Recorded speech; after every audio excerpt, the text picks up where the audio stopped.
Hello everyone, good evening to all of you. Welcome to the civil point institute Indore. तो continue करेंगे। हम क्या कर रहे थे कि हमारे जितने भी क्वेश्चन पूछे गए हैं 2016 से 20 तक के, उनके वीडियो सोल्यूशन पढ़ रहे हैं, क्वेश्चन प्रैक्टिस कर रहे हैं। तो हमारा फिजिक्स भी कंप्लीट हो गया, केमिस्ट्री भी कंप्लीट हो गया। उनके लेक्चर आप देख लीजिए, आपके सेक्शन पे 5 लेक्चर आपको मिल जाएंगे। अब हम करेंगे बायो। बाकी जो फिजिक्स का रिवीजन वाला पार्ट कल स्टार्ट हुआ था उसको हम कंटिन्यू करेंगे बायो के क्वेश्चन करने के बाद। नोट्स प्रिपेयर हो जाएंगे तब तक में बहुत अच्छे से करवा देंगे, परेशान बिल्कुल नहीं होना। एक वीडियो में रिकॉर्डिंग अपलोड कर रहा हूँ आज। इसमें करना क्या है, आपको डबल स्पीड पे देख सकते हैं, क्योंकि बहुत ही स्लो मतलब धीरे धीरे करके बहुत अच्छे से एक्सप्लेन करेंगे, क्योंकि बायो वाली subject most of the engineering student नहीं पढ़ते कभी, ताकि उनको अच्छे समझ में आ जाए। तो जिनको लगता है कि सारे क्वेश्चन उनको आ रहे हैं, जस्ट डिवीजन के लिए बैठे हुए हैं यहाँ पास, तो आप क्या करना, डबल स्पीड पे देख लेना वीडियो को। The organism that carries a disease from one organism to another is known as. उस ऑर्गेनिज्म का नाम बताओ जो एक ऑर्गेनिज्म से, एक जीव से डिसीज को लेकर के दूसरे जीव तक ले जाता है। मतलब उस जीव का नाम बताना है जो एक जीव से दूसरे जीव तक क्या डिसीज को फैलाता है, ले जाता है। वेक्टर होता है, पैरासाइट होता है, होस्ट होता है, मोफन होता है। तो देखो, जो वेक्टर होता है ना आपका, इसका आंसर वेक्टर होगा।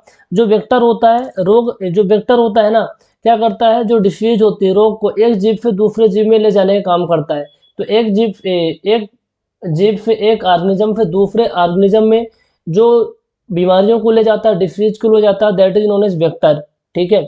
पैरासाइट क्या होता है, पैरासाइट का मतलब होता है, पैरासाइट क्या होता है, एक मान लीजिए कोई ये जीव है और एक बी जीव है, तो बी हमारा क्या करता है, इसके ए जीव के ऊपर चिपकेगा, ए जीव के ऊपर चिपकेगा और इससे क्या करता है, बेनिफिटेड होता है ना, इससे पोषक तत्वों को प्राप्त करता है और एक बेनिफिटेड होता है। तो जो बेनिफिटेड होता है, बी वाला बेनिफिटेड हो रहा है ना, तो जो बेनिफिटेड हो रहा है उसे बोलते हैं पैरासाइट। क्या बोलते हैं, पैरासाइट बोलते हैं। और जो हार्मन हो रहा है, जिसको नुकसान पहुंच रहा है, इसके पोषक तत्व बी वाला खींच रहा है, तो इसको बोलते हैं होस्ट। क्या बोलते हैं, होस्ट बोलते हैं।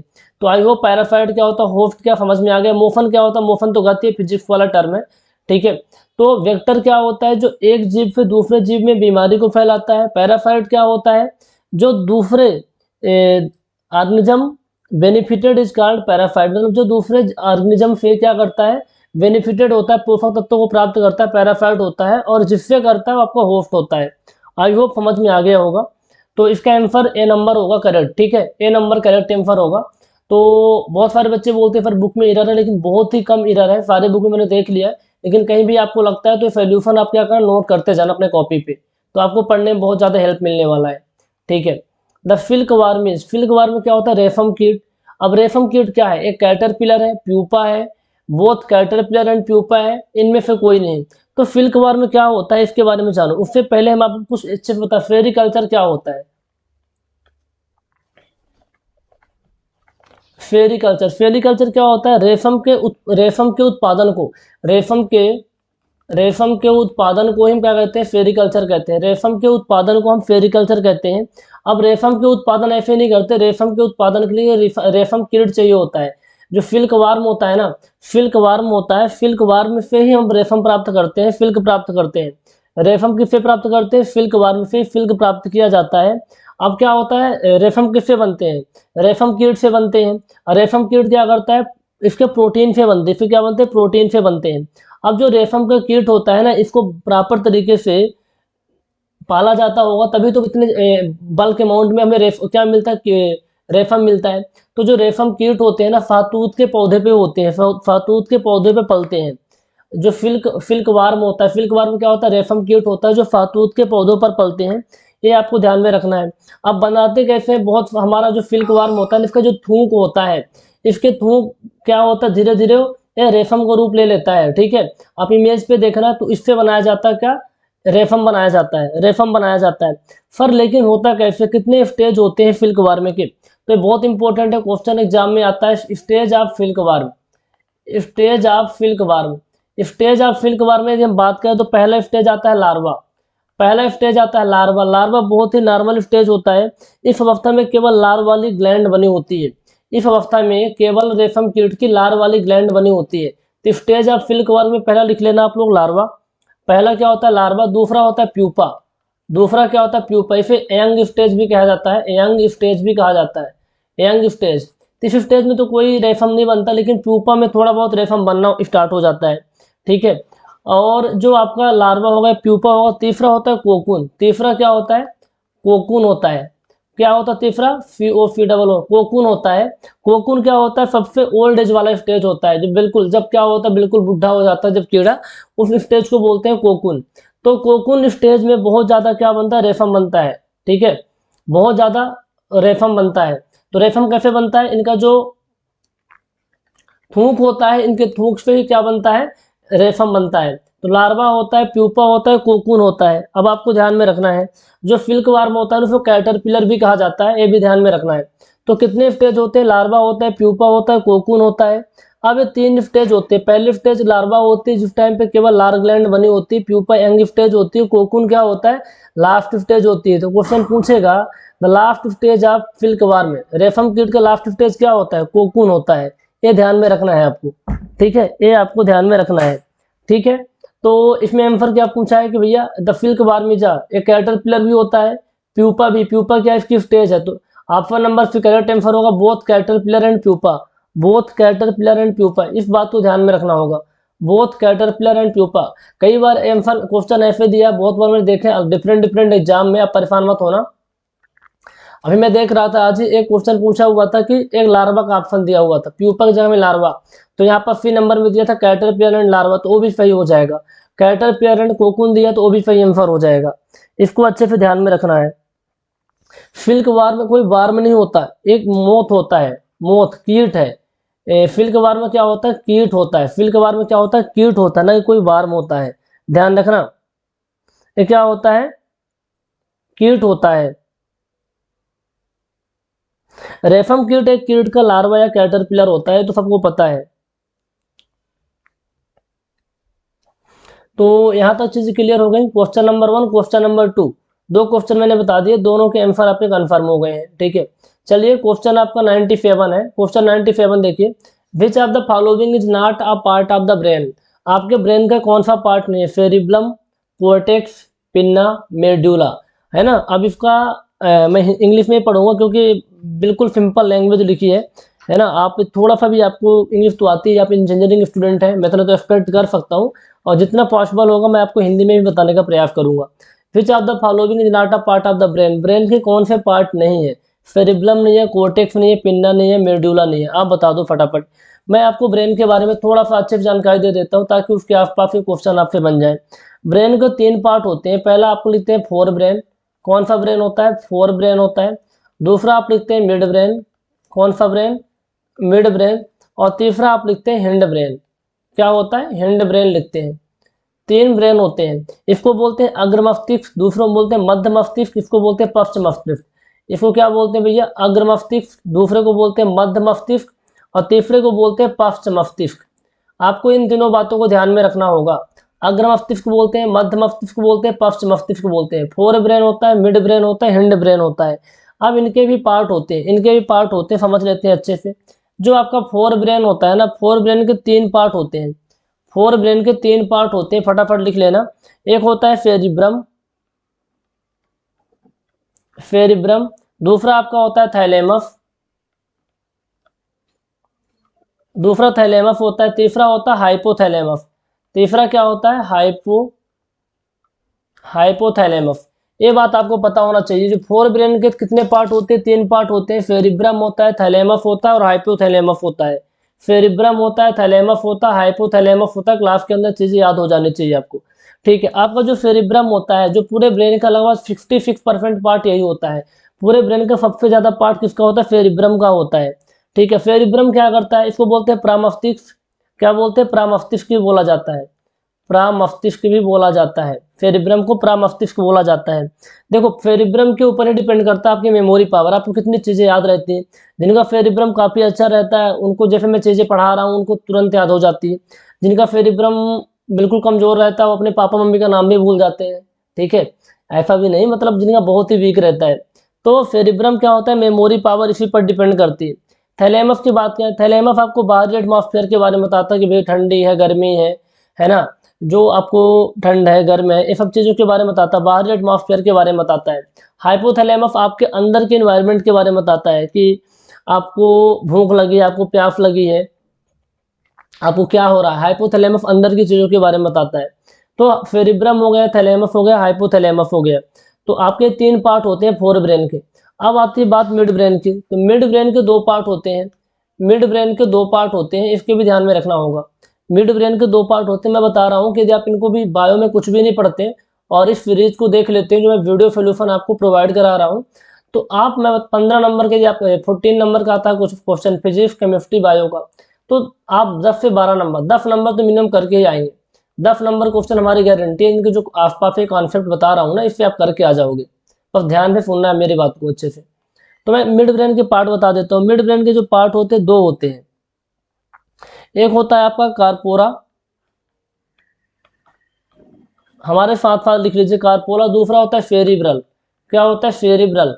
एक होता है कार्पोरा, दूसरा होता है सेरिब्रल। अब सेरिब्रल को कई बार अलग अलग बुक में दिया होता है, पेंडिकल भी होता है, पेंडिकल, पेंडिकल होता है।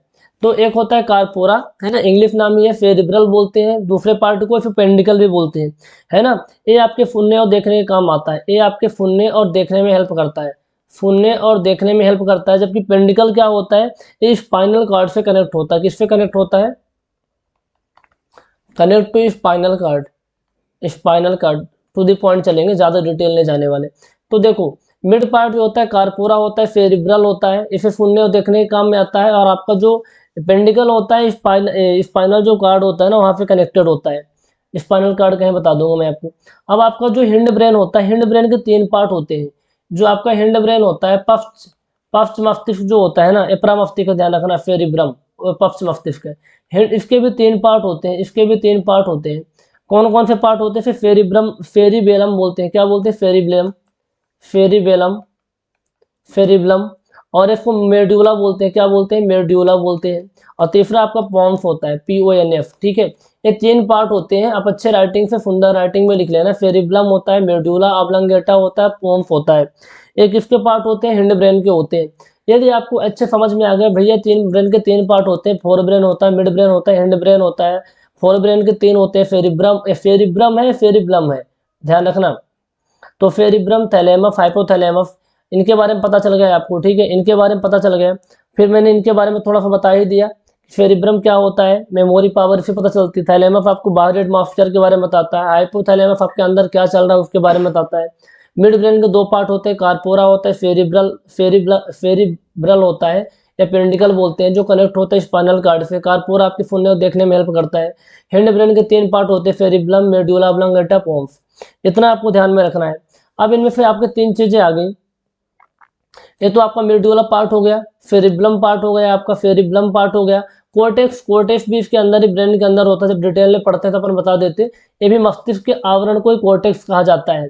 जबकि जो पिन्ना लिखा हुआ है ना, पिन्ना क्या होता है? पिन्ना क्या होता है? कान का एक विजिबल पार्ट होता है, हमारे ईयर का एक विजिबल पार्ट होता है।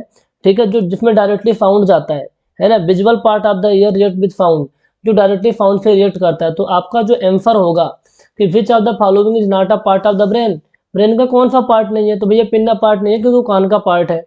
आई होप आपको समझ में आ गई होंगी चीजें। अगला क्वेश्चन, क्वेश्चन नंबर 98 आपकी स्क्रीन पे है। Gout cause due to accumulation of, gout कैसे होता है? किसके संचयन से, किसके एक्यूमुलेशन से, किसके इकट्ठा होने से गाउट होता है? गठिया, गठिया बात, जैसे कहते हैं ना, अपने घर में सियाने लोग होंगे तो बोलते हैं कि हमारे बात बात रखा हुआ है ना, रिवर साइड से तो बोलते बात है, मतलब ऐसे करके। Gout cause due to accumulation of, है ना। तो गाउट किसकी वजह से होता है? गाउट मतलब किसके एक्यूमुलेशन से, किसका इकट्ठा होने से होता है? यूरिया, यूरिक एसिड, अमोनिया और गुनाइन। बताइए फटाफट। तो बताइए, यूरिया होगा, यूरिक एसिड होगा, अमोनिया होगा, ग्यूनाइन होगा। बताइए इसमें क्या होता है कि हमारे ब्लड में जब यूरिक एसिड का लेवल ज़्यादा होने लग जाता है, ब्लड में क्या होता है, यूरिक एसिड का जब लेवल बहुत ज़्यादा होने लग जाता है, ब्लड में जब यूरिक एसिड का लेवल ज़्यादा हो जाता है, तो क्या होता है, यूरेट क्रिस्टल बन जाते हैं। ब्लड में यूरिक एसिड की मात्रा ज़्यादा होने से क्या बन जाते हैं? यूरेट क्रिस्टल बन जाते हैं, यूरेट क्रिस्टल बन जाते हैं। अब यूरेट क्रिस्टल क्या होते हैं? जो आपके ज्वाइंट्स होते हैं ना, आपके जो ज्वाइंट्स होते हैं वहाँ इकट्ठा होते हैं, वहाँ एक्यूमुलेट होते जाते हैं। इसकी वजह से वहाँ इन्फ्लामेशन होता है, बहुत तेज से पेन होता है, उसी को गठिया बोलते हैं, उसी को गठिया बोलते हैं। तो किसकी वजह से हो रहा है? यूरिक एसिड की वजह से हो रहा है। किसकी वजह से? Uric acid. हमारे ब्लड में जब यूरिक एसिड की मात्रा ज़्यादा हो जाती है ना, जब कठियाबाद जब टेस्ट करवाने कई बार गए होंगे तो यूरिक एसिड का ही टेस्ट होता है कि यूरिक एसिड की परसेंटेज कितनी है। तो यदि वो अपने लिमिट्स को एक्सीड करता है तब गठियाबाद की प्रॉब्लम होती है। बाकी नॉर्मल तो सबके अंदर रहता है यूरिक एसिड। तो यूरिक एसिड की मात्रा जब ब्लड के अंदर ज़्यादा होने लग जाती है तो यूरेट क्रिस्टल जो होते हैं ज्वाइंट पर इकट्ठा होने लग जाते हैं, जिसकी वजह से बहुत तेज इन्फ्लामेशन भी होता है, पेन भी होता है। तो उसे बोलते हैं गाउट। ठीक है, उसे बोलते हैं गाउट या गठियाबात बोलते हैं। ठीक है, ऑप्शन नंबर भी करेक्ट आंसर होगा इसका। एक क्वेश्चन पढ़िए, the process of pollination is helped most by which of the following biotic component. जो पॉलिनेशन की प्रोसेस होती है, पॉलिनेशन की जो प्रोसेस होती है, परागण की जो प्रक्रिया होती है, उसमें फिर दो टाइप के कंपोनेंट होते हैं, हेल्प करते हैं। एक होता है बायोटिक, दूसरा होता है अबायोटिक। जैविक कंपोनेंट को बायोटिक कंपोनेंट बोलते हैं और अबायोटिक कंपोनेंट को अजैविक कंपोनेंट बोलते हैं। तो पॉलिनेशन यानी जो परागण की प्रक्रिया में जो बायोटिक कंपोनेंट हेल्प करते हैं क्या होते हैं? डीजल व्हीकल्स होते हैं। डीजल व्हीकल, डीजल व्हीकल कहाँ से आ जाएंगे? पौधों के अंदर परागण की प्रक्रिया हो रही है तो डीजल व्हीकल कहाँ से आएंगे? Wind, water, insects. बताइए भैया, पॉलिनेशन क्या होता है? पॉलिनेशन सबको पता होगा। पॉलिनेशन क्या होता है? पॉलिनेशन एक प्रोसेस होती है जिसके द्वारा जो पोलन ग्रेन्स होते हैं, जो आपके पोलन ग्रेन्स होते हैं, पोलन ग्रेन्स किससे ट्रांसफर होते हैं? Male part of a plant से female part of the plant में ट्रांसफर होते हैं। पोलन ग्रेन क्या होता है? पोलन ग्रेन एक प्रोसेस होती है। पोलन ग्रेन मतलब क्या बोलता है? पॉलिनेशन एक प्रोसेस होती है जिसके द्वारा जो पोलन ग्रेन होते हैं male part of the plant, male part of the plant से किसके अंदर जाते हैं? Female part of the plant के अंदर जाते हैं, female part of the plant के अंदर जाते हैं। ठीक है, तो the process of pollination is helped most by which of the following biotic component. तो पॉलिनेशन समझ में आ गया। परागण की प्रक्रिया क्या होती है? एक प्रोसेस होती है जिसके द्वारा पॉलन ग्रेन क्या होता है? Male part of the plant से female part of the plant में जाते हैं। यहाँ तक बात समझ में आ रही है सर? इसमें हेल्प कौन करता है? इसमें बायोटिक एजेंट भी होते हैं, अबायोटिक भी होते हैं, बायोटिक एजेंट भी होते हैं, बायोटिक एजेंट भी होते हैं। दूसरा होते हैं abiotic agent, abiotic agent. Sir biotic agent क्या होते हैं? नाम नहीं लिखवाएंगे, लिखवा देंगे। बायोटिक एजेंट की यदि हम बात करें तो विंड होता है आपका, विंड होता है, वाटर होता है। ये क्या होते हैं? विंड हो गया, वाटर हो गया। कौन से एजेंट होते हैं? जस्ट अ मिनट, मैं क्या लिखवा दिया। जो विंड और वाटर होते हैं ना, विंड और वाटर होते हैं अबायोटिक के होते हैं। किसके होते हैं? विंड और वाटर आपके अबायोटिक के होते हैं। जब बायोटिक की बात करें तो इसमें इंसेक्ट्स, कीड़ा आ जाता है, इंसेक्ट्स आ जाते हैं, बर्ड्स आ जाते हैं। ठीक है, तो इंसेक्ट्स और बर्ड्स क्या होते हैं? बायोटिक कंपोनेंट होते हैं, जैविक घटक होते हैं, जैविक पार्ट होते हैं। और अबायोटिक एजेंट जो होते हैं आपके विंड और वाटर होते हैं। यहाँ तक सबको समझ में आया? बायोटिक में जो जिंदा, अबायोटिक मतलब क्या समझ में आ रहा है कि विंड वाटर। तो अब यहाँ पे देखो, विंड, वाटर, इंसेक्ट्स, बायोटिक की काम है तो आप नॉर्मल कॉमन सेंस लगाएंगे तो इंसेक्ट में टिक कर देंगे, है ना। बायोटिक मतलब जिंदा, जैविक, तो ये आपका हो जाएगा। तो दोनों चीज़ें आपको आई थिंक याद हो गई। बायोटिक में बर्ड्स आते हैं, इंसेक्ट्स आते हैं, उसमें विंड और वाटर आता है अबायोटिक में। यहाँ तक कोई प्रॉब्लम तो नहीं है ना? आई थिंक समझ में आ रहा होगा, नोट करते जाना सारी चीज़ों को। तो इसका आंसर आपका डी नंबर हो जाएगा, इंसेक्ट्स। चलिए अगला क्वेश्चन देखिए, question number 100। Vitamin essential for proper functioning of liver and clotting of blood. Vitamin जरूरी है कि हमारा जो लीवर है प्रॉपर तरीके से फंक्शन करे, ब्लड की प्रॉपर क्लॉटिंग हो। एक्चुअली क्या होता है, जैसे मान लीजिए आप ब्लड से कट गए, लेट सपोज आपकी फिंगर कट गई, है ना, आपकी फिंगर कट गई, तो आपकी फिंगर कट होने से क्या होगा? बहुत ज़्यादा ब्लड निकलेगा, बहुत ज़्यादा ब्लड निकलेगा। अब ये मान लीजिए आपके अंदर विटामिन के की कमी है, विटामिन के की कमी है तो क्लॉटिंग नहीं होगी, है ना, क्लॉटिंग नहीं होगी, ब्लड एक्सेसिव अमाउंट में ब्लड निकलता जाएगा। तो विटामिन के का होना जरूरी है। तो क्या करता है? ब्लड की क्लॉटिंग के लिए रिस्पॉन्सिबल होता है, ब्लड के क्लॉटिंग के लिए रिस्पॉन्सिबल होता है। यदि विटामिन के की कमी होगी तो ब्लड बहुत एक्सेसिव अमाउंट में निकलता जाएगा। तो vitamin essential for proper functioning of liver and blood clotting. तो भैया विटामिन के होता है, विटामिन के जिम्मेदार होता है। ठीक है, अब विटामिन के कहाँ से मिलता है? विटामिन के बारे में थोड़ा सा हम बता देते हैं। देखो विटामिन के क्या होता है? ग्रुप होता है ना, ग्रुप ऑफ कंपाउंड होता है जिसमें दोनों आते हैं। एक तो विटामिन के 1 आता है, एक होता है विटामिन के 2। ध्यान से समझना, एक होता है विटामिन के 1, दूसरा होता है विटामिन के 2। मैं बहुत अच्छे से बताने का प्रयास कर रहा हूँ आपको। एक विटामिन के 1 होता है, दूसरा विटामिन के 2 होता है। विटामिन के 1 को बोलते हैं ग्रीन, जो आपकी ग्रीन लीफ होती है ना, हरी पत्तियां होती हैं, उनमें पाया जाता है, वेजिटेबल्स में पाया जाता है, वेजिटेबल्स में पाया जाता है, ठीक है, वेजिटेबल्स में पाया जाता है। विटामिन K2 की बात करें जिसमें मीट होता है, मीट में पाया जाता है, चीज़ में पाया जाता है, चीज़ में पाया जाता है, एग्स में पाया जाता है ना, जो कि बैक्टीरिया द्वारा सिंथेसाइज्ड किया संश्लेषित किया जाता है, ठीक है, बैक्टीरिया द्वारा संश्लेषित किया जाता है। तो इतना याद रखिए कि विटामिन K1 और विटामिन K2 से मिलकर विटामिन K बना है, और जो विटामिन K1 होता है हरी पत्तियों में, सब्जियों में पाया जाता है, मीट, चीज, एग्स, इसमें पाया जाता है, विटामिन K2 पाया जाता है। यहाँ तक तो बात समझ में आ गई। अब जब विटामिन की बात ही हो रही तो थोड़ा सा विटामिन ए के बारे में जान लेते हैं। विटामिन ए क्या है ना, विटामिन B12 क्या है, इनके बारे में जान लेते हैं क्योंकि क्वेश्चन बन सकते हैं, क्वेश्चन आपके एग्जाम में बन सकते हैं। मैं आपको बोल रहा हूँ, यदि सिंसियर स्टूडेंट आप हैं, आपको लगता है कि मेरे को नहीं आता लिखना, तो आप लिख लेना। यदि हम विटामिन ए की बात करें, शॉर्ट कर लिख देते हैं विटामिन ए। विटामिन ए क्या होता है, आपके नॉर्मल ग्रोथ के लिए रिस्पॉन्सिबल होता है, आपके आई और स्किन को हेल्दी बनाता है। नॉर्मल ग्रोथ के लिए रिस्पॉन्सिबल होता है, आपके आई हो गया और आपके स्किन हो गया, इसके लिए आपको हेल्दी बनाता है, विटामिन ए की प्रॉपर मात्रा है। अच्छा, विटामिन ए का फोर्स क्या है, आप लोग कमेंट करके बताना, सबसे बेस्ट फोर्स क्या है विटामिन ए का। अच्छा, मान लो विटामिन ए की कमी आ गई, विटामिन ए जो आपका हो कम है, विटामिन ए कम हो, उसकी वजह से क्या प्रॉब्लम होती है, ब्लाइंडनेस की प्रॉब्लम होती है, जिसे रतौंधी बोलते हैं। ब्लाइंडनेस की प्रॉब्लम होती है, कम दिखता है। साथ में जो आपके दांत होते हैं ना, दांत जो होते हैं ना, उनकी ग्रोथ अच्छे से नहीं हो पाती, इरेगुलर ग्रोथ ऑफ टीथ होता है, इरेगुलर ग्रोथ ऑफ टीथ। क्या सबको पता रहता है, सबको ये चीज़ें पता रहती है, लेकिन ब्लाइंडनेस वाले, लेकिन ये वाला पता नहीं रहता, इसको भी ध्यान में रखना होगा कि कई बार क्वेश्चन आ जाते हैं। तो आई और स्किन को हेल्दी बनाता है, कम रहेगा तो ब्लाइंडनेस की प्रॉब्लम होती है और आपके दांतों की ग्रोथ अच्छी नहीं हो पाती। दूसरा, आपको विटामिन डी के बारे में ध्यान रखना है गाइस। देखो विटामिन डी क्या होता है, विटामिन डी आपके जो बोन्स होते हैं एंड टीथ का फॉर्मेशन करता है, किसके, बोन्स, बोन्स के लिए रिस्पॉन्सिबल होता है एंड टीथ का अच्छे से फॉर्मेशन करता है।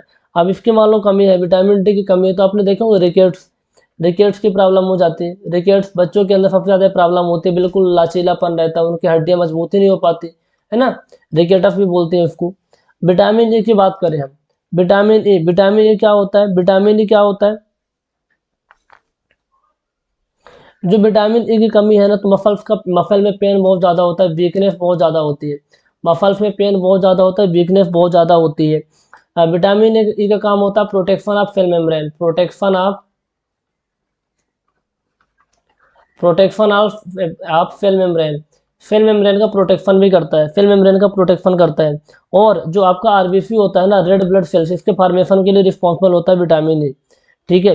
अच्छा, विटामिन सी की प्रॉब्लम से क्या होता है, विटामिन सी कमी से क्या होता है, स्कर्वी की प्रॉब्लम होती है, जो आपके मफूड़े होते हैं, जो गम होते हैं वो फेल हो जाते हैं, गम फेल हो जाते हैं एंड उसमें क्या होता है, ब्लड निकलता है।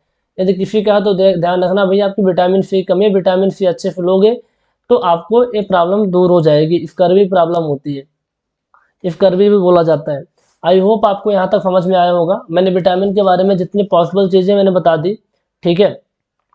विटामिन B12 पर नहीं बताया, विटामिन B12 है ना, तो विटामिन B12 की कमी रहेगी तो एनीमिया की प्रॉब्लम हो जाती है, एनीमिया की प्रॉब्लम होती है। और ये आपके रेड ब्लड सेल्स होता है ना, इसके लिए रिस्पॉन्सिबल होता है। जब आरबीसी का निर्माण ही नहीं होगा तो एनीमिया की प्रॉब्लम हो जाएगी, खून की कमी आ जाती है। तो विटामिन B12 का फैरअप जो आपको डॉक्टर देते हैं, टेबलेट देते हैं, और विटामिन B12 से रिलेटेड मेडिसिन आपको दी जाती है। आई होप आप इन पॉइंट को अच्छे से याद कर लेंगे। तो मैंने इनके बारे में बता दिया आपको क्वेश्चन नंबर 100 में, क्वेश्चन नंबर 100 में। चलो अगला क्वेश्चन देखते हैं, विच of the following determines the colour of the skin in human beings. जो इंसान होता है, इंसान के स्किन में जो त्वचा होता है, स्किन में जो कलर कलर कौन वो बताता है, मतलब त्वचा का रंग कौन डिटरमाइन करता है, पैराफिन, मेलानिन, ड्यूरम, मायोग्लोबिन, बताइए। जो त्वचा का रंग कौन डिफाइन करता है, त्वचा का रंग डिफाइन करता है मेलानिन, ये सबको पता होगा। त्वचा का रंग कौन डिफाइन करता है, मेलानिन डिफाइन करता है, ठीक है। मेलानिन एक पिगमेंट होता है, मेलानिन क्या होता है, पिगमेंट होता है, मेलानिन क्या होता है, पिगमेंट होता है, ठीक है। जो आपके सेल होती है ना स्किन नहीं बोल रहा हूँ, स्किन में जो फेल होती है, स्किन में जो फेल होती है त्वचा में, त्वचा के अंदर कौन फेल होती है, एपिडर्मल फेल होती है ना, एपिडर्मल सेल, ठीक है। एपिडर्मल सेल में ही आपका कौन होता है, एपिडर्मल जो सेल होती है, एपिडर्मल सेल के अंदर ही मेलानिन होता है, ठीक है। अब हमारे स्क्रीन को प्रोटेक्ट करता है किससे, हार्मफुल जितनी भी अल्ट्रा वायलेट रेस होती है, हार्मफुल जितनी भी अल्ट्रा वायलेट रेस होती है, जो सूर्य से परमैंगनी किरणें निकलती हैं, हानिकारक परमैंगनी किरणें, उनसे बचाता है। और जितना कितना आपका मतलब डार्कनेस रहेगा आपके, और कितना आपका त्वचा का कलर कैसा रहेगा, त्वचा का कलर कैसा रहेगा डिपेंड करता है कि मेलानिन की क्वांटिटी कितनी है, मेलानिन किस मात्रा में प्रेजेंट है। ठीक है, मेलानिन किस मात्रा में प्रेजेंट है, तो मेलानिन रिस्पॉन्सिबल होता है स्किन के कलर के लिए। ठीक है, स्किन के कलर के लिए। चलिए क्वेश्चन नंबर 102 देखिए, 102। डीएनए मल्टीप्लिकेशन, जो डीएनए का मल्टीप्लिकेशन होता है, डीएनए का फुल फॉर्म क्या होता है, deoxy ribo nucleic acid, deoxy ribo nucleic acid. तो मल्टीप्लिकेशन को क्या बोलते हैं, ट्रांसक्रिप्शन बोलते हैं, रिप्लिकेशन बोलते हैं, ट्रांसलेशन बोलते हैं, ट्रांसडक्शन बोलते हैं, रिप्लिकेशन बोलते हैं, पता है सबको। जो डीएनए का मल्टीप्लिकेशन होता है ना, डीएनए डीएनए का मल्टीप्लिकेशन फिर क्या बोलते हैं, रिप्लिकेशन बोलते हैं। अच्छा, जो आपका रेप्लिकेशन प्रोसेस होता है ना, रेप्लिकेशन प्रोसेस के द्वारा जो आपके डबल स्टैंडर्ड डीएनए होते हैं, डबल स्टैंडर्ड डीएनए मॉलिक्यूल्स होते हैं, उसमें होते हैं वो फॉर्म करते हैं क्या, अपने समान क्या बनाते हैं, आइडेंटिकल डाटा डीएनए बनाते हैं। मतलब जो आपके स्टैंडर्ड डीएनए होते हैं उससे क्या बनता है, जो डीएनए बनते हैं उनको बोलते हैं डाटा डीएनए बोला जाता है। तो है ना, डीएनए का प्रसार होता है, डीएनए का प्रसार बोल सकते हैं, मल्टीप्लिकेशन बोल सकते हैं, इसको बोलते हैं रिप्लिकेशन, क्या बोलते हैं, रिप्लिकेशन बोलते हैं। Ficus revoluta is commonly known as, जो फाइकस रेवोल्यूटा होता है उसे क्या बोलते हैं, डेड सीड बोलते हैं, फैगोपाम बोलते हैं, अलमंड बोलते हैं, कैश्यू कर्नल बोलते हैं। बताइए, जो फाइकस रेवोल्यूटा होता है इसको क्या बोलते हैं। आपने इसके बारे में थोड़ा सा ही पढ़ रखा होगा, प्लांट्स के बारे में, प्लांट्स के बारे में थोड़ा सा ही पढ़ रखा होगा तो आपको पता होगा। जिम्नोस्पर्म पता है, जिम्नोस्पर्म प्लांट की प्रजाति होती है, जिम्नोस्पर्म, जिम्नो, जस्ट मिनट में लिख देता हूँ अच्छे से इसके बारे में, 3-4 पॉइंट लिख लीजिए, यहाँ पे क्वेश्चन और बन जाएंगे।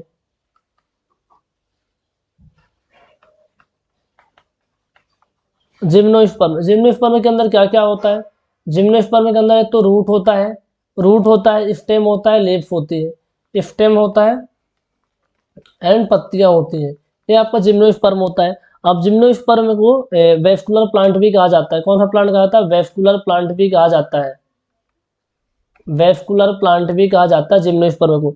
अब जिम्नोस्पर्म में दो कैटेगरी में होते हैं, जिम्नोस्पर्म भी दो कैटेगरी के अंदर आता है, दो कैटेगरी के अंदर आता है।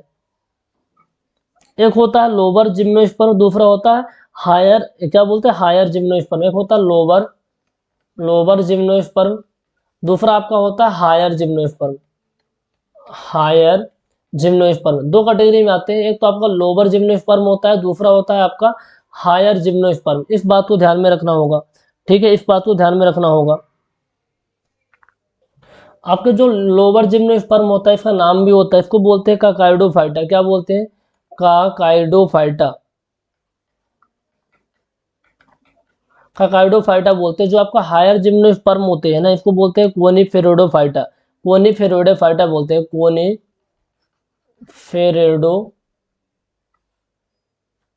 कोनिफेरेडोफाइटा, जस्ट अ मिनट, कोनिफेरेडोफाइटा बोलते हैं, कोनिफेरेडोफाइटा बोलते हैं। तो ये चीज इंपॉर्टेंट है, जिम्नोस्पर्म के बारे में पता चल गया। अब इसमें से जो आपका फाइकस रिवोल्यूटा होता है, समझना, यहीं से तुम्हें फाइकस रिवोल्यूटा समझाना चाहता हूँ। जो फाइकस रिवोल्यूटा होता है ये आपका किससे रिलेटेड होता है, ये आपका होता है काइका, ऊपर वाला जो मैंने लिखवाया ना आपका, जो आपका ये वाला जो फाइकस रिवोल्यूटा होता है ना, जो फाइकस रिवोल्यूटा होता है, फाइकस रिवोल्यूटा होता है, फाइकस रिवोल्यूटा लोअर जिम्नोस्पर्म से रिलेटेड होता है, लोअर जिम्नोस्पर्म से रिलेटेड होता है। काकाइफाइड क्या बोलते हैं, फाइकोफाइडा, मैं इसको बोलता रहता हूँ, ठीक है, नाम पे आप देख लेना, प्रोनाउंसिएशन में बिल्कुल नहीं जाना है आपको।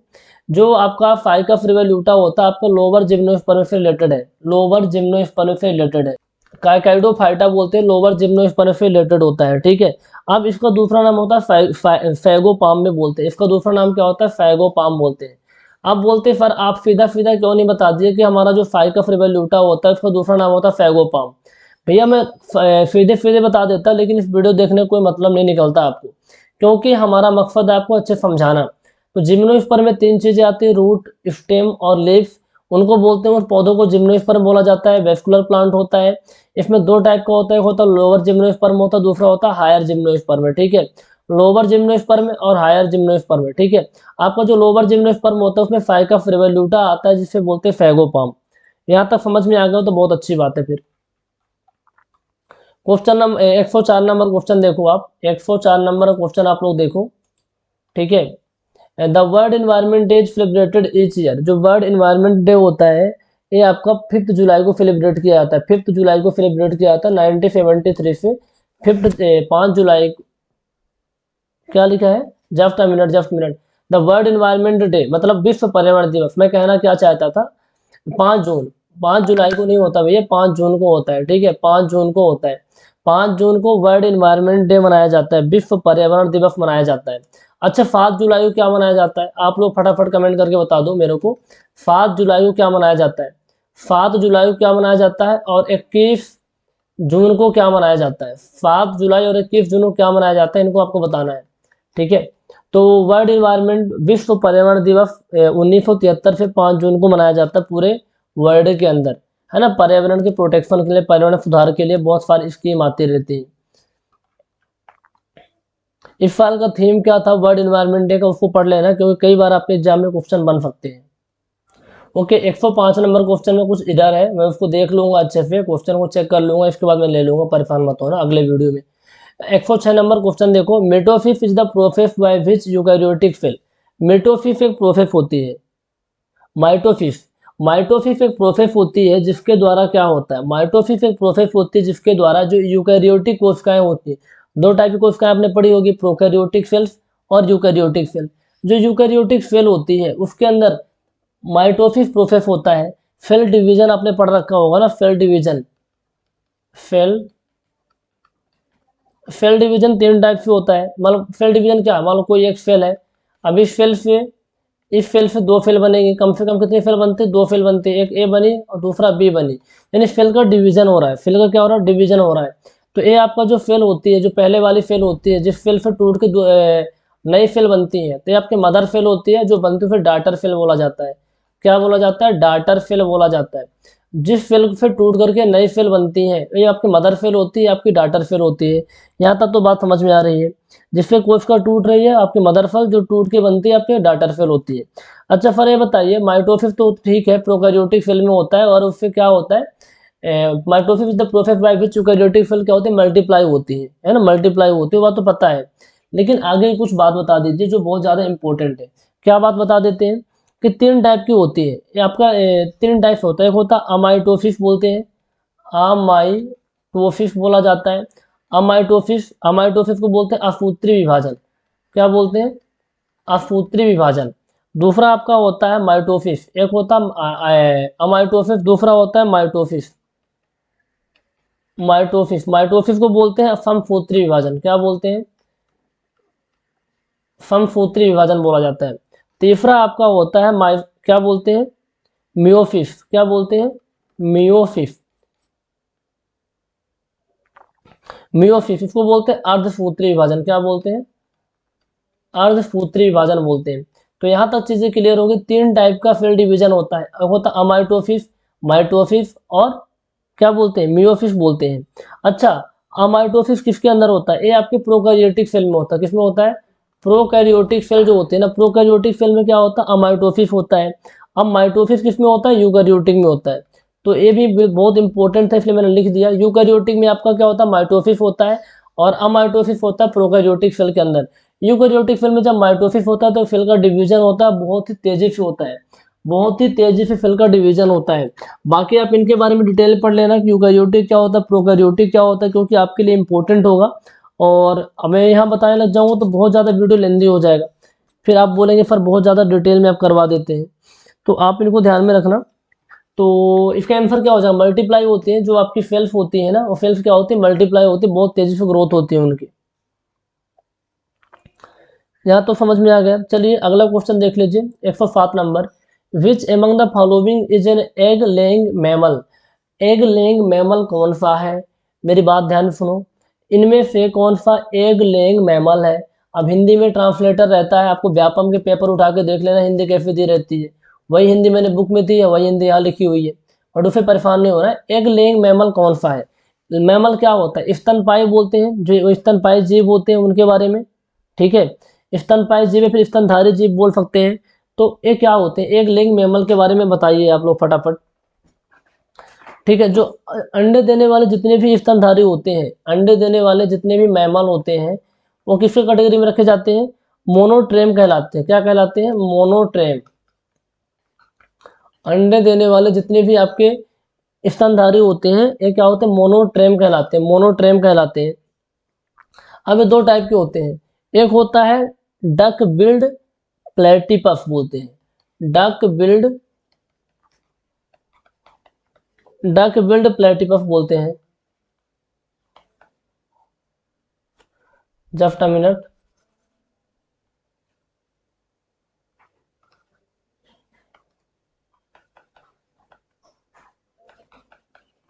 जो अंडे देने वाले जो स्तनधारी होते हैं, मैमल्स होते हैं, पहले को बोलते हैं डक बिल्ड प्लेटिपस।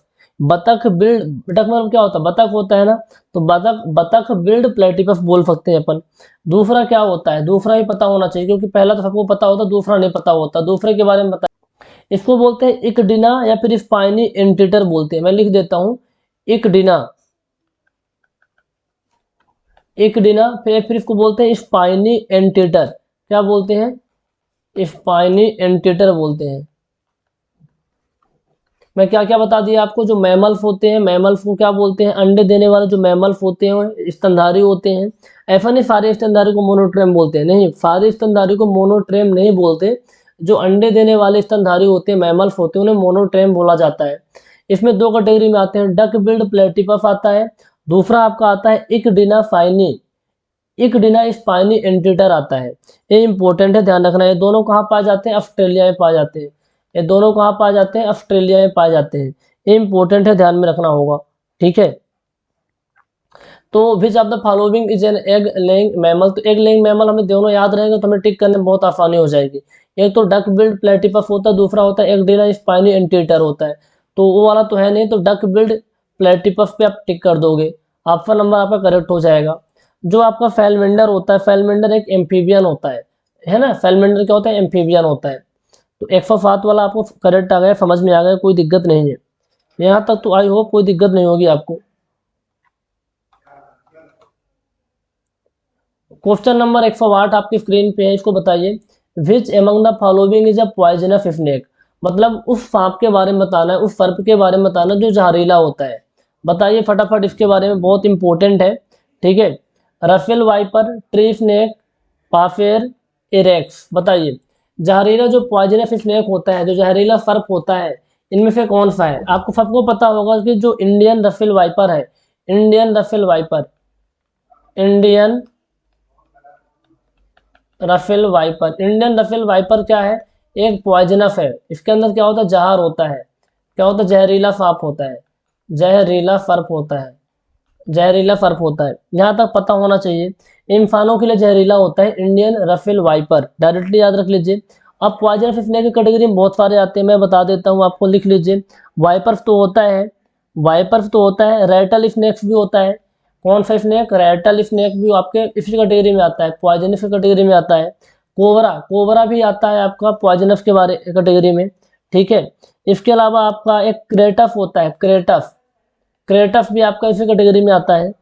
ठीक है। मामा, मावा बोलते हैं, MAMBF, ये भी आपका पॉइजनस की कैटेगरी में आता है। बट इनमें से जो इंपॉर्टेंट है कि डायरेक्टली कई बार बहुत सारे एग्जाम में देखा गया है पॉइजनस स्नेक के बारे में, तो यही वाला ऑप्शन आता है, Russell viper, Indian Russell viper या फिर रेटल स्नेक। इन दोनों को याद रखिए, बन जाएंगे आपके सारे क्वेश्चन। क्वेश्चन नंबर 109 देखिए, क्या लिखा? The harmonic present in a pipe open at one and. जो हार्मोनिक वेव होती है, हार्मोनिक वेव होती है, हमारे पास पाइप है, दो टाइप की पाइप होती है। एक होता है जिसमें दोनों एंड क्या होते हैं? क्लोज होते हैं। एक होता है एक पाइप जिसमें एक एंड ओपन होता है। यहाँ लिखा था हार्मोनिक वेव, फिजिक्स वाला क्वेश्चन शायद ऐड हो गया है, आप देख लीजिए। The harmonic present in a pipe open at one and is called. एक एंड पे ओपन है, एक हमारा साइड क्या है? क्लोज है, और एक साइड पे क्या है? ओपन है। तो बताइए आठ हार्मोनिक्स होगी, इवन हार्मोनिक्स होगी, इवन एंड आठ हार्मोनिक्स होगी, बाइनरी हार्मोनिक्स होगी। ये फिजिक्स में आप पढ़ेंगे, मैं शॉर्ट नोट्स में भी इनको रिवीजन कर में कंसिडर कर लूंगा। और इसके तुम करेंगे तो बहुत इसका एक डेरिवेशन होता है, उसके बाद पता चलता है कि जब एक इंडो को ओपन रखेंगे तो क्या होता है। यदि हम एक इंडो को ओपन रखते हैं एक एंड को ओपन रखते हैं और एक एंड हमारा क्लोज रहता है, उस केस में जो हार्मोनिक्स होती है वो 8 हार्मोनिक्स होती है। डायरेक्टली याद रखिए क्या होती है, 8 हार्मोनिक्स होती है। अदर वर्ड में यदि हम कहें कि हम एक एंड को ओपन रखते हैं तो वहाँ इवन हार्मोनिक मौजूद नहीं होती, प्रेजेंट नहीं होती। इवन हार्मोनिक क्या होती है, प्रेजेंट नहीं होती। इस तरीके से आप कह सकते हैं, कोई दिक्कत नहीं है। 110 नंबर क्वेश्चन देखिए, मेटामॉर्फिस। मेटामॉर्फिस आकर, मेटामॉर्फिस यानी कायांतरण किसमें होता है, रैट में होता है ना, रैट में होता है, फ्रॉग में होता है, बैट में होता है। फटाफट बताइए किसमें होता है भैया, आपके पास 4 ऑप्शन है, किसके अंदर कायांतरण की प्रोसेस होती है, मेटामॉर्फिक होता है, या फिर अमीबा के अंदर होता है, किसके अंदर होता है बताइए। देखो जो मेटामॉर्फिक होता है ना, मेटामॉर्फिसिस बोलते हैं, ये एक आपका क्या होता है, एक जैविक प्रक्रिया होती है, बायोलॉजिकल प्रोसेस होती है। ये क्या होती है, एक बायोलॉजिकल प्रोसेस होती है। इसके अंदर क्या होता है, ये जो लार्वा स्टेज पे जो आपका क्या होता है, लार्वा स्टेज पे एनिमल किस में कन्वर्ट हो जाता है, एडल्ट स्टेज में कन्वर्ट हो जाता है। लार्वा से किस में कन्वर्ट होता है, एडल्ट स्टेज में कन्वर्ट हो जाता है। तो मेटामॉर्फिस क्या होता है, जो एक बायोलॉजिकल प्रोसेस होती है जिससे जो भी होता है, जो भी जीव होते हैं लार्वा स्टेज से किस में कन्वर्ट होते हैं, एडल्ट स्टेज में कन्वर्ट हो जाते हैं। उनकी फिजिकल डेवलपमेंट होता है, शारीरिक विकास होता है, उनमें शारीरिक अपीयरेंस दिखेगा, फिजिकल अपीयरेंस आपको दिखने लग जाएगा। ठीक है, उसमें 2 टाइप का होता है जनरली, किसमें किसमें होता है सारी चीजें। अब एग्जाम्पल एक पूछा हुआ उदाहरण के अंदर, तो आपको पता होना चाहिए फ्रॉग्स में होता है, फ्रॉग्स में होता है, बटरफ्लाइज में होता है। किसमें होता है, बटरफ्लाई में। दो उदाहरण आपको ध्यान, 2 एग्जाम्पल आपको ध्यान में रखना है। एक तो फ्रॉग्स के अंदर होता है, दूसरा होता है बटरफ्लाई के अंदर होता है। ठीक है, अब इसमें 2 होता है मेटामॉर्फिस, 2 टाइप के होते हैं, कंप्लीट मेटामॉर्फिस, एक होता है इनकम्प्लीट। कंप्लीट किसके अंदर होता है, जो आपकी बटरफ्लाई होता है उसके अंदर कंप्लीट होता है। इनकम्प्लीट की बात करें तो जो आपका इनकम्प्लीट, मैं लिख देता हूँ यहाँ पर, एक तो कंप्लीट वाला होता है कंप्लीट मेटामॉर्फिस, दूसरा होता है इनकम्प्लीट, इनकम्प्लीट वाला। इनकम्प्लीट किसके अंदर होता है, जैसे आपको दीमक, दीमक के बारे में पता होगा आपको, दीमक क्या बोलते हैं, टर्मिट्स बोलते हैं ना, टर्मिट्स बोलते हैं। काकरोच की बात कर लो, काकरोच, काकरोच जो होता है, काकरोच के अंदर ऐसा इनकम्प्लीट होता है, काकरोच के अंदर इनकम्प्लीट होता है। अब हम बात कर लेते हैं कंप्लीट किसके अंदर, कंप्लीट आपका बटरफ्लाई के अंदर होता है। कंप्लीट किसके अंदर होता है, बटरफ्लाई के अंदर, बटरफ्लाई के अंदर। अच्छा, बटरफ्लाई के अंदर जो मेटामॉर्फिस की प्रोसेस होती है कितने स्टेज में होती है, 4 स्टेज में होती है।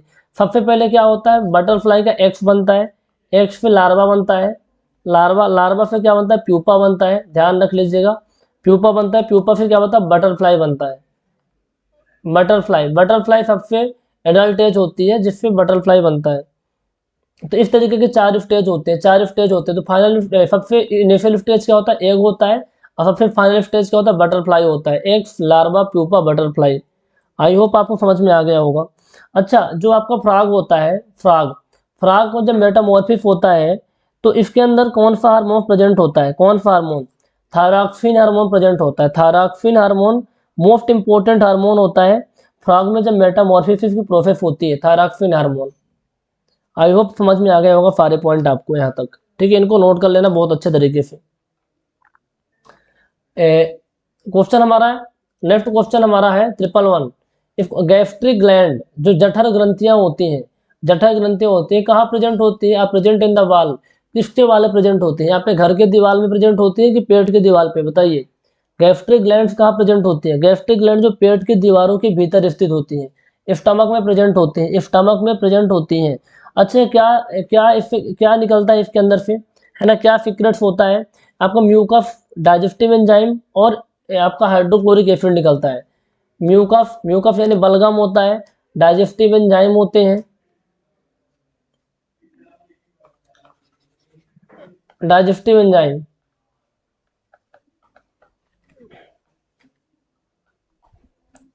एक म्यूकस होता है, दूसरा डाइजेस्टिव एंजाइम्स होता है, तीसरा HCl।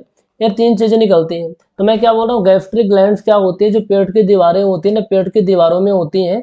ठीक है, और इससे क्या निकालती है, म्यूकस निकालती है, डाइजेस्टिव एंजाइम निकालती हैं। ठीक है, और आपका HCl निकालती है। अच्छा, होता क्या है, जो आपका म्यूकस क्या काम करता है, म्यूकस जो हमारी दीवार होती है, दीवार को प्रोटेक्ट करता है, क्या करता है, स्टमक की जो वाल होती है उसको प्रोटेक्ट करता है। और HCl क्या होता है, HCl का काम होता है कि हमारे जो एंजाइम्स होती है उनको एक्टिवेट करना काम होता है। क्या होता है, उनको एक्टिवेट करना काम होता है। आई थिंक आपको समझ में आ गया होगा। अब तक, है ना। गैस्ट्रिक ग्लैंड के बारे में, पेट की दीवार पे होती है, क्या काम होता है, सारी चीज़ मैंने बता दिया। ठीक है, सारी चीज़ें मैंने आपको बता दिया। फिर स्मॉल इंटेस्टाइन, लार्ज इंटेस्टाइन, इनके बारे में देख ही लेंगे। अच्छा, आप कमेंट करके बताओ, जो भोजन होता है फाइनली कहाँ डाइजेस्ट होता है, लार्ज इंटेस्टाइन में कि स्मॉल इंटेस्टाइन में, कहीं और होता है, ये आपको बताना है। और नहीं पता तो ढूंढ के पढ़िए इसके बारे में। अच्छा, ओफियोफेगस क्या होता है? ओफियोफेगस एक मस्कुलर ट्यूब होती है जो अपने गले से लेकर के पेट तक कनेक्टेड होती है ना। मस्कुलर ट्यूब होती है जो अपने गले से पेट तक कनेक्टेड होती है, जिससे भोजन जाता है ना। ओफियोफेगस लिखा, कई बार F E E F O लिखा रहता है, दोनों सेम ही होता है, ध्यान रखना, दोनों सेम ही होता है। तो ये वाला क्वेश्चन बन जाएगा आपसे। विच of the following disease not carried by mosquito? Mosquito द्वारा कौन सी डिसीज कैरिड नहीं होती? येलो फीवर, चिकनगुनिया, लेप्टोस्पिरोसिस और इन्फेफिलिटिस। बताइए, येलो फीवर, चिकनगुनिया, लेप्टोस्पिरोसिस और इन्फेफिलिटिस। बताइए, मस्तिष्क ज्वर लिखा हुआ है, तो इसके बारे में बताइए फटाफट, कौन सा करेक्ट आंसर होगा? देखो, येलो फीवर भी होता है, चिकनगुनिया भी होता है, ठीक है। विच of the following disease not carried by mosquito? मच्छर द्वारा कौन सी डिसीज कैरी नहीं होती? तो येलो फीवर भी होता है, चिकनगुनिया भी होता है, मस्तिष्क ज्वर भी होता है। जो लेप्टोस्पिरोसिस होता है ना, लेप्टोस्पिरोसिस एक बैक्टीरियल डिसीज होता है, बैक्टीरियल डिसीज होता है। कैसा डिसीज होता है? बैक्टीरियल डिसीज होता है। जैसे मान लीजिए बैक्टीरियल डिसीज होता है, एक किसके थ्रू इन्फेक्ट होता है? जो आप एनिमल्स होते हैं ना, उन एनिमल के जो यूरिन होता है, इन्फेक्टेड यूरिन के द्वारा फैलता है। लेप्टोस्पिरोसिस एक बैक्टीरियल डिसीज होती है जो एनिमल्स होते हैं उनके इन्फेक्टेड यूरिन के द्वारा फैलता है, ठीक है। बाकी आपके मॉस्किटो द्वारा फैलते हैं। तो आपका आंसर सी नंबर करेक्ट होगा, लेप्टोस्पिरोसिस आपका आंसर करेक्ट होगा, ठीक है। In which of the following medical procedure a small portion of oviduct is removed? Oviduct जो होता है, ओविडक्ट जो होता है उसका स्मॉल पार्ट रिमूव किया जाता है, ठीक है। फेलोपियन ट्यूब का स्मॉल पार्ट, जो देखो इसमें समझ लो अच्छे से आप, थोड़ा सा मैं बताऊंगा अभी। कि मेडिकल प्रोसीजर जिसमें ओविडक्ट का स्मॉल पार्ट रिमूव होता है, डिम्ब नलिका का, क्यों रिमूव होता है, इस प्रोसेस को क्या बोलते हैं? देखो, अब आपके ऑप्शन चारों दिए हुए हैं, इनको पढ़ लेना। ट्यूबिकेटोमी, वेस्कोटोमी, इंट्रायूटेरिन, ये ऑप्शन आप चारों को अच्छे से पढ़ लेना, चारों ऑप्शन को। मैं बता देता हूँ इनके बारे में। क्या होता है? यूटेरस, यूट्रेस होता है। यूट्रेस में फिर क्या होता है आपका? फिलोपियन ट्यूब होती है। फिलोपियन जो ट्यूब होती है, फिलोपियन ट्यूब में कट मारा जाता है। फिलोपियन ट्यूब में जब कट मारा जाता है, यदि एक मेल फिलोपियन ट्यूब किसके अंदर होती है? फीमेल के अंदर होती है। फिलोपियन ट्यूब में जब कट मारा जाता है, ठीक है, कट मारा जाता है, उसे क्या बोलते हैं? नसबंदी। क्या बोलते हैं? नसबंदी। और इसको क्या बोलते हैं? जब फीमेल के अंदर नसबंदी होती है फिर बोलते हैं ट्यूबिकोटामी। क्या बोलते हैं? ट्यूबिकोटामी, ट्यूबिकोटामी। तो ये चीजें आप पूछा हुआ है, तो क्या आंसर हो जाएगा? ट्यूबिकोटामी। लेकिन वास्कोटामी किसका होता है? वास्कोटामी जो होता है जब फीमेल मेल के अंदर नसबंदी होती है, पुरुषों के अंदर जब नसबंदी होती है फिर बोलते हैं वास्कोटामी। क्या बोलते हैं? वास्कोटामी। इतना ही ध्यान में रखना, बाकी चीजें आप पढ़ लेना बुक से, आप डिटेल के अंदर पढ़ना है तो ये पता रहना चाहिए। ट्यूबिकोटामी फीमेल के अंदर जो नसबंदी होती है, ठीक है, और मेल के अंदर वास्कोटामी बोला जाता है, वास्कोटामी बोला जाता है, ठीक है। एज पर the wild life protection act, the Indian wild act, यहाँ पास क्या होगा? Act. Indian wild act is placed in which of the following species category? जो आपका इंडियन वाइल्ड एक्ट बना हुआ था, एज पर the wild life protection act के according the Indian wild act is placed in which of the following species category? किस तरीके के जीव के लिए, किस तरीके के जीव के लिए बनाया गया है? रेयर, इंडेंजर्ड मतलब जो संकटग्रस्त है, जो मतलब विलुप्त होने वाले हैं, एंडेमिक, और जो अतिसंवेदनशील है, वनरेबल। तो आप बताइए इसका आंसर क्या होगा, किसके लिए बनाया गया था? ये सबको पता है, सबको पता है। जिसमें घड़ियाला जो था ना, घड़ियाला बहुत ही मतलब विलुप्त होने बिल्कुल विलुप्त होने के कगार में था। क्रिटिकल विलुप्त प्राणी में इसको रख सकते हैं, ठीक है, घड़ियाला। जो आपका वाटर बुफेलो था, ये आपका थोड़ा विलुप्त वाले कैटेगरी में आता है। तो दोनों इंपॉर्टेंट है, घड़ियाला, घड़ियाला और आपका वाटर बुफेलो, वाटर बुफेलो, ये आपका किस में आता है? इंडर्ज्ड कैटेगरी में रख सकते हैं, इंडर्ज्ड, इंडेंजर्ड, इंडेंजर्ड, इंडेंजर्ड कैटेगरी में रख सकते हैं, संकटग्रस्त या विलुप्त कैटेगरी में रख सकते हैं, लेकिन इसको अति विलुप्त में रख सकते हैं, किसको, घड़ियाला को, मतलब इसको कह सकते हैं आप क्रिटिकल इंडेंजर्ड। ठीक है, तो प्रोनाउंसिएशन है बिल्कुल भी नहीं जाना, आपको समझ में आना चाहिए चीज़ें। तो यहाँ तक घड़ियाला क्या था, बिल्कुल ही विलुप्त होने कैटेगरी में था, और ये वाटर बुफेलो, इन दोनों को रखा गया था, इस एक्ट को बनाया गया था। तो इसके इस जो आपका वाइल्ड लाइफ प्रोटेक्शन एक्ट था, तो वाइल्ड लाइफ प्रोटेक्शन एक्ट कब बना था, 1972 में बना था। वाइल्ड लाइफ प्रोटेक्शन एक्ट कब बना था, 1972 में बना था। वन्य जीव संरक्षण अधिनियम, इसके अंतर्गत जो संकटग्रस्त प्राणी है वो सभी इस कैटेगरी में रखे गए थे, संकटग्रस्त कैटेगरी में रखे गए थे, संकटग्रस्त प्राणी इस कैटेगरी में रखे गए थे, इन्हीं के लिए बनाया गया था स्पेशली। तो ये आपको पता होना चाहिए, ये आपको पता होना चाहिए। अगला क्वेश्चन है, vermiculture is rearing. Vermi culture क्या होता है भैया, वर्मी कल्चर में क्या करते हैं अपन, अर्थवार्म, वल्चर्स, पिग्स, स्नेक्स, किसको पालते हैं। वर्मी कल्चर जो आपका कृमि पालन होता है, क्या होता है, इस प्रोसेस में अपन, हमारा वर्मी कल्चर का मतलब क्या होता है, जो हमारे ऑर्गेनिक फूड्स होते हैं, ऑर्गेनिक चीज़ें होती है, ऑर्गेनिक फूड्स हैं, ऑर्गेनिक फूड से क्या बनाना होता है अपने को, ऑर्गेनिक फूड से हमें क्या करना होता है,